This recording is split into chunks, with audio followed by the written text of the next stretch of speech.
இன்றே டவுன்லோட் செய்து உங்கள் ஃபேவரட் ஷோக்களை என்ஜாய் பண்ணுங்க. என்ன நீங்க மட்டும் வரீங்க? சிவாவும் மச்சானும் வரலையா? இல்ல பெரியப்பா, அவங்க மேல நான் பெயிலபிள் கேஸ் போட்டிருக்காங்க.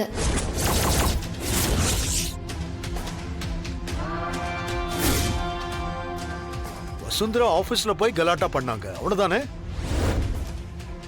இல்ல நான் பெயிலபிள் கேஸ் போட என்ன இருக்கு? அவங்க 2 பேர் பாக்கெட்ல இருந்தும் போதைப் பொருள் கிடைச்சதா சொல்லி அவங்க மேல போதைப் பொருள் கேஸ் போட்டிருக்காங்க.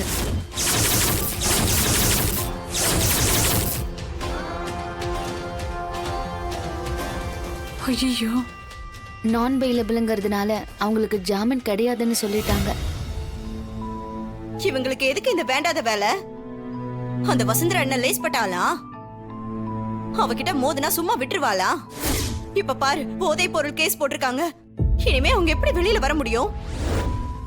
அண்ணன் ஊருக்கு முன்னாடி தலை குனிஞ்சு நிக்கிறத பார்க்க முடியாம நியாயம் கேட்டு போயிருக்கானுங்க. அதுக்காக போதைப் பொருள் கேஸ் போட்டுருவாங்களா? பாட்டி, வசுந்தராவும் புவனேஸ்வரியும் ஸ்டேஷனுக்கே வந்திருந்தாங்க. இனி பூர்வீக இடம் விஷயத்துல தலையிட மாட்டேன்னு சொல்லுங்க. அப்பாவையும் மாமாவையும் வெளியில விட சொல்றேன்னு சொன்னாங்க. எங்க மாமா சொன்ன மாதிரி நிலப்பத்திரத்தை நீயே கொண்டு வந்து கொடுப்ப, இவங்களை எப்படி வெளியில கொண்டு வரதுன்னு எங்களுக்கு தெரியும்னு சொல்லிட்டு வந்துட்டோம். அவங்களை எப்படி வெளியே கொண்டு வருவீங்க? உங்களால ஜாமீனே எடுக்க முடியல. அவங்க தலையெழுத்து ஜெயிலே கடக்கணும்னு எழுதிருக்கோம் என்னவோ. ஜாமீன்ல என்ன சித்தி? ஜாமீன்ல இந்த கேஸையே ஒண்ணும் இல்லாம பண்ணி அவங்கள வெளியில கொண்டு வர முடியும். நாங்க கொண்டு வருவோம். சித்தப்பாவை பத்தி நீங்க கவலைப்படாதீங்க சித்தி. எப்படியும் அவங்கள வெளியில கொண்டு வந்துருவோம்.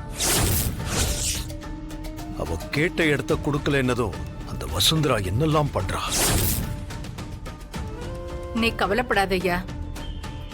அவ பண்ற அக்கிரமத்துக்கு அவளுக்கான தண்டனைய அந்த சிவனே கொடுப்பான்.